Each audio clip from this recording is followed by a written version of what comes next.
Kisah cinta Albi, pria setia dampingi kekasih yang terkena kanker hingga menikah, aksinya banjir pujian.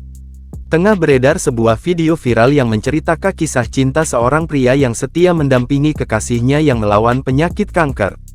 Diketahui, pria bernama Albi itu sudah cukup lama menjalin hubungan dengan pujaan hatinya, Sheila. Mulai dari ketika Sheila masih sehat, hingga mengidap penyakit tersebut. Kendati demikian, Albi tak lantas meninggalkan kekasihnya itu. Ia lantas turut mendampingi dan menguatkan Sheila agar mampu melawan penyakitnya. Hubungan mereka pun kini berlanjut ke jenjang yang lebih serius.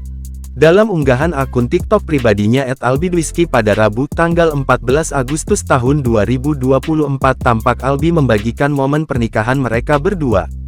Tampak, rombongan keluarga membawa hantar-hantaran diduga menuju ke rumah Sheila. Kendati dilaksanakan pada malam hari, suasana acara tersebut terasa hangat. Pernikahan tersebut dilaksanakan secara sederhana dan dihadiri oleh keluarga dan tetangga. Usai mengucapkan akad nikah, tampak Albi berlutut sembari berusaha memasukkan cincin ke jari manis Sheila. Kini, kisah cinta Albi dan Sheila pun viral dan diunggah ulang dalam banyak akun di media sosial. Warganet yang menyaksikan kisah mereka pun lantas ramai memberikan pujian dan doa.